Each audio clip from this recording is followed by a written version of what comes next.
Peut-on vraiment parler d'emploi quand la dignité de l'homme est réduite à celle d'une serpillière? Un emploi sans respect où l'on vous traite comme un esclave n'est-il pas pire que le chômage?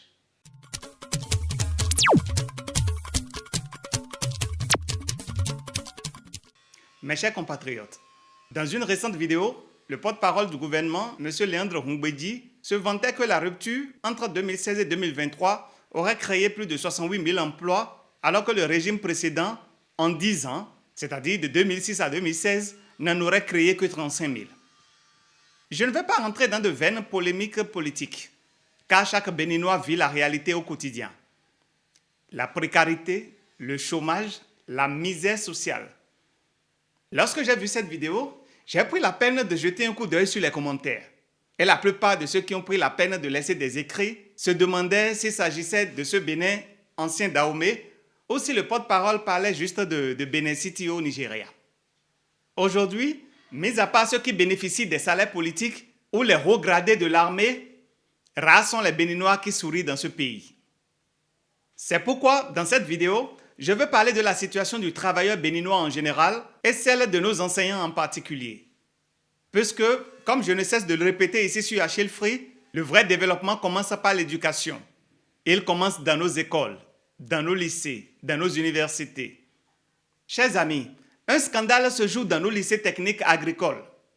Il y a quelques années, comme vous le savez tous, ce n'est plus une information, l'État avait annoncé la construction de 20 nouveaux lycées agricoles et la réhabilitation de 10 autres. Des AME ont même été formés à Kétou pour cette mission. Aujourd'hui, rien n'a suivi. Ces annonces sont restées à l'étape de slogans vides. Mais pire encore, le directeur général de l'ADET veut remplacer les FNAE. Entendez formateurs non agents de l'État. Ces enseignants qui tiennent nos établissements debout depuis plus de 10 ans. Parfois avec 26 heures de cours par semaine. On veut aujourd'hui les remplacer par des AME qu'ils ont eux-mêmes formés. Ces FNAE, formateurs non agents de l'État, depuis 6 années déjà, ils travaillent dans une précarité absolue, avec la promesse d'un reversement. Comme toujours, vous connaissez la chanson. Ces hommes et femmes ont formé des générations d'apprenants malgré leurs conditions difficiles. Et c'est justement leurs anciens élèves que l'État recrute maintenant à leur place parce que la promesse de 30 lycées agricoles n'a jamais été tenue. Traditionnellement, les AME et FNAE signent un contrat annuel renouvelable avec une liste officielle des enseignants retenus. Mais la liste publiée cette année n'a retenu que certains AME en excluant ceux des matières de spécialité. Il y a même des spécialités qui ont été supprimées. Ces jeunes diplômés qui se lèvent chaque jour avec la conviction de transmettre le savoir. Ils accompagnent les élèves dans les champs, supervisent leurs travaux pratiques, corrigent leurs cahiers jusqu'à tard dans la nuit. La vie de l'enseignant. Mais derrière ce courage se cache une réalité dramatique. Avenir professionnel incertain, rémunération dérisoire, absence de reconnaissance. Le 19 septembre dernier, lors d'une réunion avec l'ADET, il a été annoncé que les 415 AME formés à Kétou seront déployés massivement dans les lycées agricoles pour remplacer les FNAE qui les ont formés. Puisque les promesses de construction de lycées devant les accueillir n'ont jamais vu le jour. Donc on va sacrifier les anciens au profit des nouveaux. Encore une fois, ce gouvernement joue avec l'avenir des familles et des élèves. Ces enseignants ont décidé d'adresser une lettre ouverte au chef de l'État dont je vous fais lecture. Lettre ouverte au chef de l'État. Objet. Dénonciation du remplacement injuste des enseignants AME dans les lycées techniques agricoles du Bénin. Son Excellence, Monsieur le Président de la République, chef de l'État, chef du gouvernement, père de la nation. Nous, collectif des enseignants AME exerçant dans les lycées techniques agricoles du Bénin, venons respectueusement vous adresser cette lettre ouverte pour attirer votre haute attention sur une décision qui menace directement notre avenir professionnel. Depuis plus de 6 années, nous servons loyalement dans les lycées techniques agricoles du pays, contribuant avec abnégation à la formation des jeunes dans le domaine des sciences et techniques agricoles. Nous avons accepté de relever ce défi malgré la précarité de notre statut, avec l'espoir que notre engagement et nos sacrifices seraient un jour reconnus par la nation. Or, nous venons d'apprendre à travers une rencontre tenue ce vendredi 19 septembre 2025 entre la délégation des AME, des membres de la commission administrative paritaire de MESTFP, des autorités administratives et le directeur général de l'ADET et ses collaborateurs qu'à la rentrée prochaine, les 475 jeunes formés à Kétou seront insérés dans les lycées techniques agricoles pour occuper nos heures de cours. Selon les explications fournies par le DG ADET, les heures restantes après l'intégration des 475 formés seraient attribuées uniquement si les besoins existent encore. Les AME qui ne trouveraient pas de place seraient redéployés dans d'autres établissements si nécessaire. Aucun nouveau recrutement des AME ne serait effectué sans avoir épuisé les compétences disponibles ailleurs. Ceux qui resteraient sans poste devraient soit participer à un recrutement dans les unités d'enseignement à vocation pédagogique, soit s'orienter vers l'auto-emploi, avec une éventuelle facilitation d'accès au financement auprès des FNDA.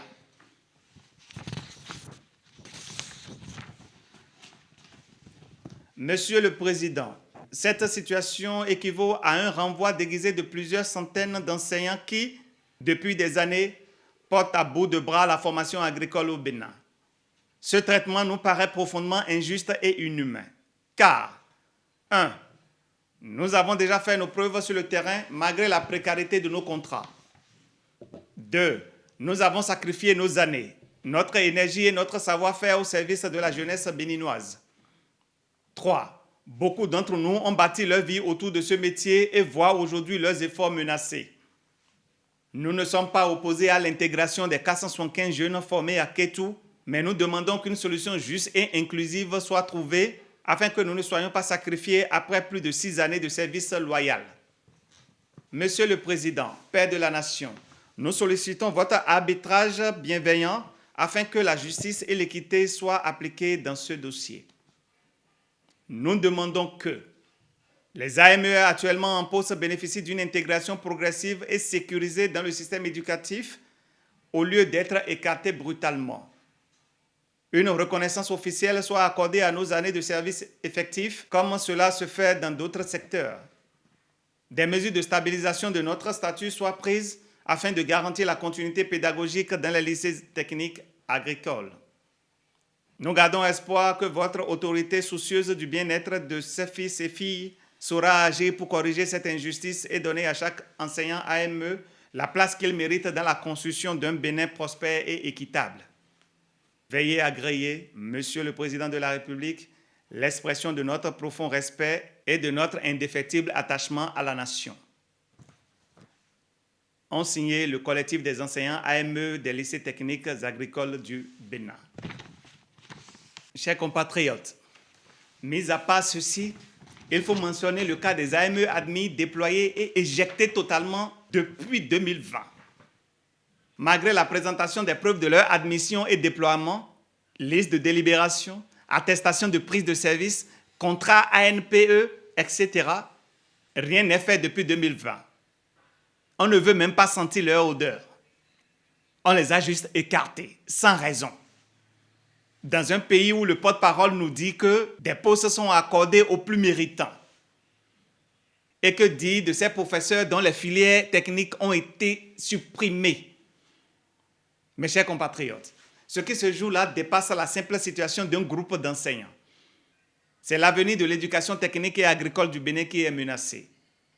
Messieurs les autorités politiques de ce pays, derrière chaque AME ou chaque FNAE, il y a une famille, des enfants, une communauté. Et derrière eux, il y a toute une jeunesse qui attend une éducation de qualité. Nous ne devons pas rester silencieux. Il est temps de dénoncer la ruse et la manipulation et de rappeler au gouvernement qu'il a des engagements à respecter.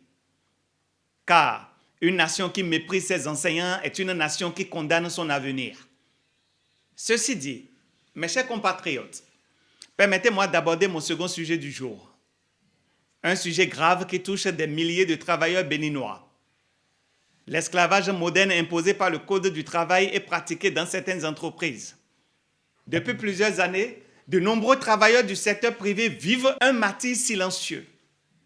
Ils subissent des contrats d'1 an renouvelables à l'infini, sans copie signée pour preuve d'emploi, sans protection sociale, sans recours en cas d'abus.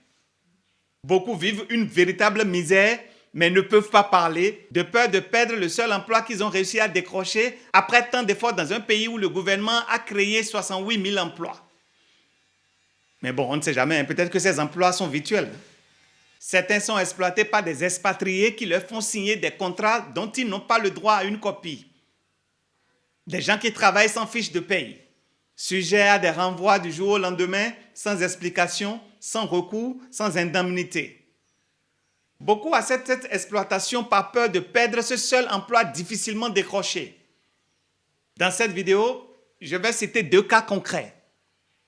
Le premier, l'entreprise AGF International. Regardons de près l'entreprise AGF International, sous-traitant de la SB2E, présente sur plusieurs grands chantiers du pays. Voici un peu la réalité que vivent les employés béninois dans cette entreprise. Des journées de travail interminables sans repos, des heures supplémentaires non payées, des salaires dérisoires de 60 000 francs CFA, environ 100 $, amputés de 1 500 francs CFA, prétendus pour la CNSS. Des salaires versés tardivement. Parfois, ils reçoivent le salaire d'1 mois à la fin du 2e mois, après des supplications.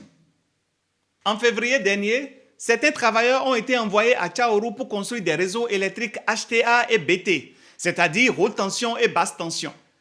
Sans ordre de mission qui pourrait leur servir d'assurance, sans frais de mission.